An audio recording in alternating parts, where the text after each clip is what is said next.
좀 약간 오래되셨던 선생님들 중에서는 삐끗하셔가지고 꼬꾸라진 것까지는 아니고 많이 실족 정도. 실족 너무 같다. 그러니까 연봉으로 따지면 억대라고까지만은 얘기할게요. 4시간 하면은 막말로 영화도 2시간 반이면 지루한데 그쵸. 와이프는 자꾸 이제 가족은 건드리지 말라고 하는데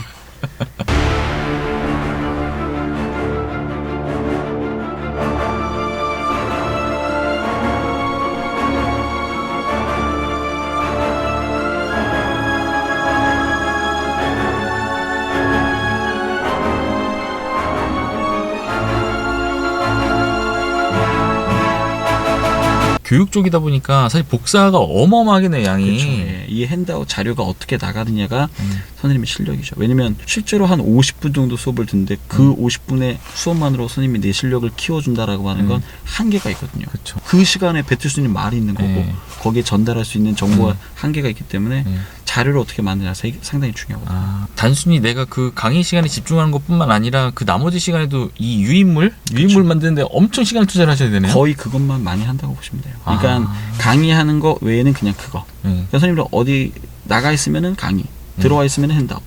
거의 그냥 왔다 갔다 하는 거예요. 그럼 이게 또 강의를 이쪽 업계에서 또 몇 년 계셨으면은 기존에 내가 만들었던 자료가 있을 텐데 그쵸. 처음 하실 때는 뭐 아무도 없을 거 아니에요. 그러니까 그 처음 할 때가 너무 힘들어요. 그러니까 공무원이라는 시장 자체를 처음 왔을 때는 저는 솔직히 공무원이 뭐 어떤 시험을 보는지도 몰랐고 너무 관심이 없는 상태에서 처음 시작을 이제 학원에서 하자고 해서 그냥 가겠습니다 해서 한 케이스이기 때문에 너무 정보가 사실 없었어요. 이제 그때부터 막 파기 시작했는데도 이게 이런 식으로 돌아가는 거구나라고 하는 걸 안 게 거의 한 3, 4년 걸린 것 같아요. 파악하는 데만 파악하네. 솔직히 말하면 진짜. 그때도 최선은 다하죠. 그때도 열정은 넘치는데 지금 이제 돌이켜 보면은 그때 진짜 많이 몰랐구나. 지금에 비하면. 근데 또 제가 내년 또 지나고 나면 또 지금의 저를 보면서 그때 많이 몰랐구나라고 생각할 수도 있어요. 당연히. 끊임없이 어쨌든 이 선생님도 배워가는 직종이니까. 가만히 있는 거 학생들이 진짜 귀신같이 알아. 중고등학생들 가르칠 때는 성인이랑 가장 큰 차이가 뭐냐면 돈을 누가 내냐예요. 중고등학생들은 부모님이 되잖아요. 그쵸. 그러니까 휴가가 되게 좋아요. 물론 학생들 안 좋아하는 학생들도 있겠지만 뭐 수업도 조금 이렇게 늦게 들어가도 막 좋아하고 막 빨리 끝나면 좋아하고 하는데 성인은 그런 거 없어요. 칼 같아요. 바로 컴플레인 들어오고 내가 지금 이 돈을 냈는데. 그러니까요. 막 내가 아르바이트 해서 내가 막 편의점에서 바코드 찍고 낸 건데 얘가 지금 수업을 대충 해. 그거 정말 귀신같이 알아가지고 정말 수업 들어갈 때 초반에 좀 무서워요. 스타 강사분들 이렇게 주위에서도 많이 보셨을 거 아니에요. 그렇죠. 갑자기 이 선생님이 트렌드에서 약간 비껴갔다고 학생들이 느끼는 순간 버림받죠. 어느 시장에서 그 흐름은 거의 한 4, 5년에 한 번 올까 말까요. 그래요? 그러니까 예를 들면 수능 같은 경우에 옛날에 뭐 교육과정 바뀌면서 그때 좀 약간 오래되셨던 선생님들 중에서는 삐끗하셔가지고 꼬꾸라진 것까지는 아니고 많이 실족 정도. 실족 너무 같다. 그러니까 약간은 좀 미끄러지신 분들도 계신데 요즘에는 선생님들이 다들 열심히 하셔가지고 예를 들면 뭐 어디 인강에서 사이트에서 이름 순위 요거 하나 바꾸는 게 너무너무 힘들어요. 이제 그냥 거의 굳어지는 거네요. 그러니까 일단은 잘하고 돈을 많이 버니까 거기에 더 재투자를 해서 더 본인의 입지를 공고히 하니까 이게 진짜 갑자기 한 방에 훅 가는 경우는 진짜 무슨 인성 문제 이런 거 있잖아요. 그런 거 아니면 쉽지가 않아요. 그런 사건이 터지지 않는 그렇죠. 그런 거 아닌 한은 강사들은 거의 대부분 자기 관리를 하거든요. 그래서 내 네임밸류 가지고 그걸로 먹고 홍보하시는데 이쪽 업계에서 일하면서 가장 적게 벌었을 때는 언제예요? 처음 시작했을 때? 제일 처음 시작할 때가 그때 전임으로 하면서 150 딱 받고 거기에 제가 6개월 후에 30만 더 달라. 그걸 이제 처음 시작할 때 얘기를 한 거죠. 그렇게 180을 2달인가 3달인가 받다가 아까 제가 얘기했던 것처럼 원장님이랑 빠이빠이 구조조정. 그게 몇 년도예요?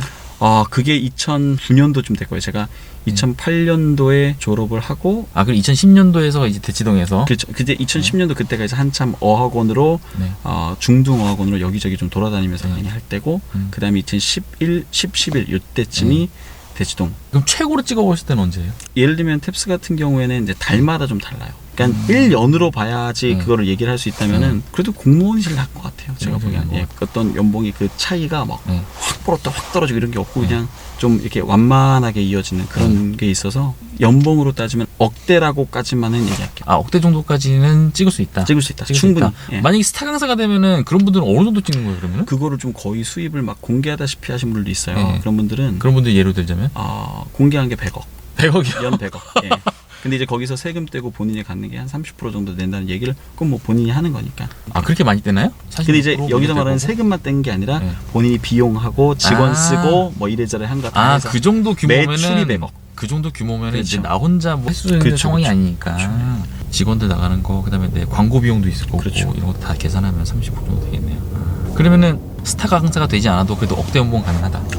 저는 가능하다고는 보는데 이제 문제는 공무원 학원에 들어오기가 사실 지금 되게 쉽지가 않아요. 아 그래요? 저는 아주 특이한 케이스 아까 말씀드린 것처럼 학원이 하자고 했는데 동조해서 네.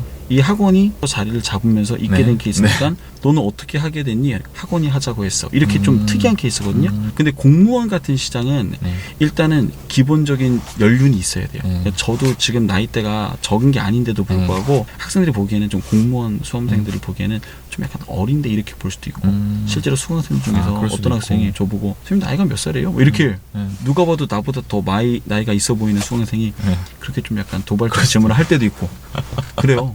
아 진짜 선생님 나이가 어떻게 되세요? 저는 지금 올해 40입니다. 올해 40이시고 예. 강의를 하시는 동안에 가장 보람 있을 때는 언제예요? 공무원 쪽이 보람이 되게 엄청나요. 왜냐면은 그래요? 네. 다른 데는 애들이 뭐 시험 좀 잘 보고 뭐 대학 좀 좋은 데 가고 물론 이제 그것도 중요하지만은 제가 이걸 하면서 사람의 인생을 바꾼다는 생각은 사실 안 했거든요. 근데 적어도 공무원이 합격을 하고 나면은 최소 30년 이상 정도 일을 할 텐데 20대인 친구들은 그 친구들이 진짜 인생을 바꿨다고 스스로도 생각을 하고 선생님이 거기에 큰 도움을 줬다라고 생각을 할 때는 너무 진짜 보람되죠. 공무원 수험생분들이 선생님들이 강의하기 너무 좋아요. 말을 잘 들어요. 그리고 착해요 기본적으로. 예의도 바르고.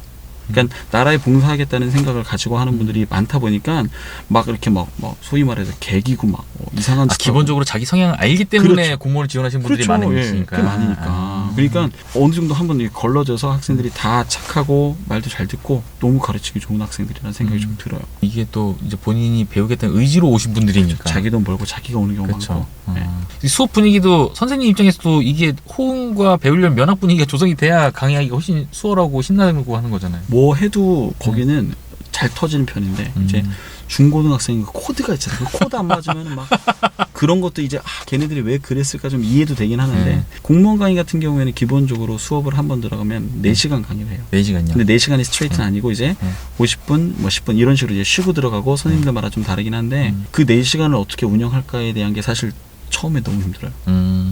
전에는 50분 딱 하고 그 안에서 그렇죠. 정말 다다다 쏟아내고 이렇게 하고 나오는데 공무원은 4시간이니까 진짜 수업이라는 컨텐츠만으로 다 채우기가 너무 힘들어요. 그렇죠. 그래서 좀 어떤 재밌는 얘기를 하신 분들 계시고 약간 쓴소리 하신 분들 계시고 인생에 교훈을 주는 분들도 계시고 그러니까 저는 그런 얘기를 왜 하나 했는데 4시간 하면은 막말로 영화도 2시간 반이면 지루한데 4시간을 강의 듣는 게 쉬운 게 아니에요. 그렇죠. 어떤 분야든 어떤 내가 인생을 가야겠다 생각하는 것보다는 아까 말씀하신 것처럼 내가 내 자리에서 열심히 하고 또 내가 그쪽에 꿈이 있고 하다 보면은 그렇게 학원이 없는 학원까지 만들어가면서 도와줄 때도 있네요. 그러니까 이것도 있는데 저는 기본적인 마인드가 이렇게 구른돌에 이끼가 끼지 않는 말 있잖아요. 근데 그 이끼를 이 두 가지로 다 해석을 하잖아요. 이끼가 좋은 거면은 한 곳에 오래 있으라는 얘기고 이끼가 안 좋은 거면은 좀 옮겨 다니라. 근데 저는 좀 후자라고 생각해요. 그러니까 뭐 여기서 내가 더 나한테 잘 맞는 곳이 어딜까를 생각해서 이제 옮기게 된 케이스니까 그런 옮기는 걸 좀 어느 정도 실력을 쌓고 계속 약간 레벨업 하듯이 이렇게 해야지 그래야 기회가 찾아오지. 물론 이것도 사람마다 생각하는 게 다르겠지만 저는 한 곳에는 그냥 주구장창 계속 있는다고 해서 그냥 가만히 있는데 기회가 찾아온다라고 생각하진 저는 않아요. 반대로 그러면은 지금까지 12년 이제 강의를 하시면서 이거 아무래도 내가 영어 강사 잘못 선택한 것 같다 생각되셨을 때 있으세요?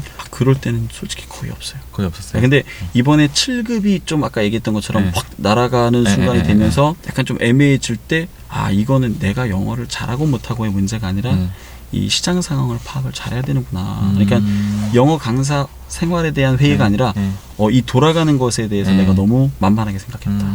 내 안에 있는 문제가 아니라 그렇죠. 외부적인 요인으로 인해서 나라가 정책을 바꾸는데 어떻게 해요? 그렇죠. 할 수가 없어요. 그러면은 더 세부적으로 여러 이 대상들을 교육을 해보셨잖아요. 그렇죠. 이쪽에 대해서는 이제 앞으로 강의하지 말아야겠다 생각될 정도 힘든 쪽이 있었어요. 사실은 중학생이 제가 보기엔 제일 힘든 것 같아요. 차라리 초등학생은 좀 귀여운 맛이라도 있는데 중학생들은 진짜 본인이 공부하려고 하는 중학생들이 아니면 그 통제 불능이에요. 안 돼요. 그렇죠. 통제가 안 되죠. 네. 질풍노도식이. 그러니까 걔는 무서운 거 없거든요. 그래서 저는 좋아하긴 했는데 네. 좀 하는 애들이 많이 온 학원이어서 그래도 저도 좀 약간 학생들이 선별된 상태였기 때문에 네. 그래도 괜찮았는데 네. 그거 아니고 진짜 랜덤하게 중학생들 하면은 진짜 무서울 것 같아요. 또 영어 강사를 꿈꾸시는 분들에게 해주고 싶은 조언이 있으세요? 일단 네. 본인이 좀 타겟을 잘 정해야 될 것 같아요. 그러니까 그냥 영어를 잘한다. 예를 들면 저 같은 경우에는 회화를 가르치기에는 어떻게 보면 조금 단점이 있을 수도 있죠. 왜냐면 유창성이 좀 떨어지기 때문에 이미 한국에 거의 뭐 바이링구얼 하시는 분들이나 아니면 원어민에 가까운 분들이 많이 있기 때문에 제가 그 영역에서 같은 어떤 아이덴티티를 가지고 싸우는 거는 그 싸움이 안 돼요. 근데 그거 말고도 충분히 본인이 가지고 있는 영어 실력으로 파고들 수 있는 부분이 있거든요. 그러니까 예를 들면 시험 영어, 그리고 꼭 시험 영어뿐만이 아니더라도 회화도 그냥 이렇게 완전히 프리 토킹을 하는 게 아니라 조금 옆에서 보조를 해준다든가 아니면 또 나는 아예 입시로 좀 뛰어들어서 입시 시장이 조금 많이 죽어가고는 있어도 그래도 또 살아남는 사람들이 있거든요. 그 본인이 먼저 타겟을 잘 정하고 또 그 타겟을 정하려면 아까 말했던 것처럼 이런저런 경험이 좀 있어야 돼요. 여러 강의를 해보면서 경험을 쌓으면서 동시에 타겟을 정해서 그쪽을 좀 밀고 나가는 방향성이 필요하다. 마지막으로 그러면 선생님이 이제 앞으로의 방향 네. 또는 목표 이런 게 있으세요? 저는 지금 공무원은 아까 얘기했던 것처럼 국가가 공무원 시험을 바꾸겠다고 하지 않는 한 제가 뭐 손 놓을 일은 없고 너무 저는 학생들 좋아하고 강의 열심히 하고 있는데 지금 딸이 36개월 이제 넘었거든요. 네. 이제 얘를 보면서 저는 이제 언어라는 거에 대해서 좀 생각을 많이 하게 됐어요.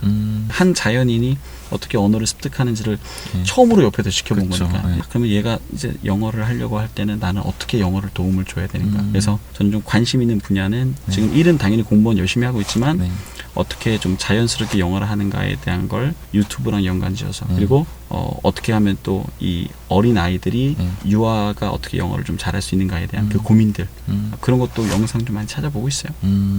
그러면은 이제 유아 컨텐츠로. 근데 그것도 솔직히 말하면 좀 약간 생각을 하고 있어요. 애가 좀 약간 카메라도 좀 받고 이렇게 하면 좋아하고 하면은 이제 어떻게 보면은 그 시행착오를 겪는 것 자체도 하려고 하는 사람들한테 도움이 될 수 있거든요. 그래서 그런 영상들 좀 남겨보려고 생각 중입니다.